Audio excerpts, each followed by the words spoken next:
প্রযুক্তি কি ডিমেনশিয়া বাড়িয়ে দিচ্ছে?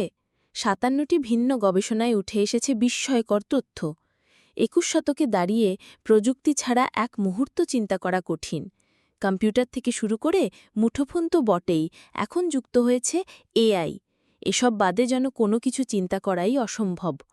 কিন্তু এর মধ্যেই একটি প্রশ্ন সামনে আসছে। এত প্রযুক্তির ব্যবহার কি মানুষের মধ্যে ভুলে যাওয়ার প্রবণতা তৈরি করছে? প্রযুক্তির কল্যাণে হুটহাট বড় পরিবর্তন আসা নতুন কিছু নয়। করোনা মহামারীর আগে বাসা থেকেও যে অফিস করা সম্ভব সেটা মানতে চাইতেন না অনেকে, কিন্তু সময়ের সঙ্গে সঙ্গে হোম অফিস হয়েছে স্বাভাবিক। একই ঘটনা ঘটেছে ডিজিটাল দুনিয়ায়। একসময় যে কোনো তথ্য খুঁজে বের করার জন্য শরণাপন্ন হতে হতো সার্চ ইঞ্জিনের। এআই সেই উত্তর সবিস্তারে দিয়ে দিচ্ছে মুহূর্তেই। ফলে প্রযুক্তিগত উন্নয়ন শুধু জীবনকে সহজতর করছে না, বাঁচিয়ে দিচ্ছে সময় ও পরিশ্রমও। কিন্তু এই বেঁচে যাওয়ার সময় ও পরিশ্রম মস্তিষ্কের ওপর ঠিক কীভাবে প্রভাব ফেলছে?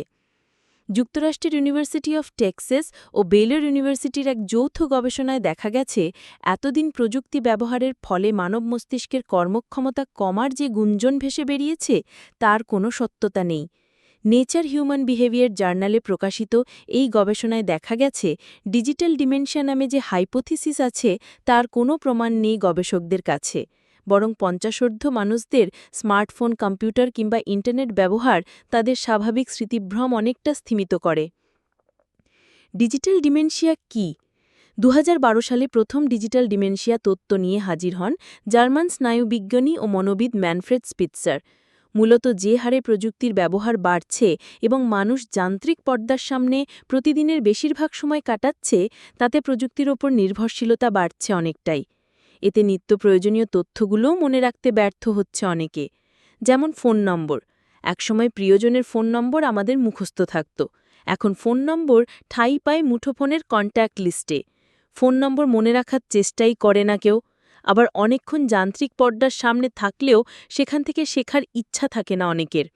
চোখের সামনে যা আসছে স্ক্রল করে চলে যাচ্ছে পরের কোনো কন্টেন্টে। এতে মনোযোগ হারিয়ে যায় দ্রুত। আর প্রযুক্তির এমন অতি ব্যবহার যে স্মৃতিশক্তি কমিয়ে দিচ্ছে, একেই ধরা হয় ডিজিটাল ডিমেনশিয়া হিসেবে। গবেষণা যা বলছে, প্রায় ৪,১১,০০০ ৫০ঊর্ধ্ব মানুষের ওপর চালানো ৫৭টি ভিন্ন গবেষণায় দেখা গেছে সম্পূর্ণ ভিন্ন চিত্র। বয়সের সঙ্গে সঙ্গে যে স্মৃতিভ্রম দেখা দেয় তার অনেকটাই হ্রাস করে প্রযুক্তির ব্যবহার। প্রযুক্তির যথাযথ ব্যবহারের ফলে স্মৃতিশক্তি কমে আসার আশঙ্কা প্রায় ৫৮% নেমে আসে। স্মৃতিশক্তি কমে যাওয়া বরং আরও কিছু সূচকের ওপর নির্ভর করে, যেমন সামাজিক, অর্থনৈতিক ও পারিবারিক অবস্থা। মজার ব্যাপার হল, নিয়মিত শারীরিক ব্যায়াম ও রক্তচাপ নিয়ন্ত্রণে রাখার থেকেও বেশি কার্যকর প্রযুক্তির ব্যবহার। তবে এর সবকিছুই নির্ভর করছে প্রযুক্তির সঠিক ব্যবহারের ওপর। ৫০ঊর্ধ্ব ব্যক্তিরা বেশিরভাগ সময় অনলাইনে কাটান ইউটিউব ভিডিও অথবা ফেসবুক স্ক্রল করে। এতে তাদের মস্তিষ্কের ব্যবহার হয় না বললেই চলে। মস্তিষ্ক সচল রাখতে পারে এমন কন্টেন্টে তাদের মনোযোগ সরিয়ে নিতে পারলে আনন্দ যেমন পাবেন, তেমনি ডিজিটাল দুনিয়া সম্পর্কে তাদের দৃষ্টিভঙ্গিও পাল্টে যাবে। এছাড়া অনলাইনের হাজারো গুজব ও উস্কানি থেকে মুক্ত থাকবেন তারা।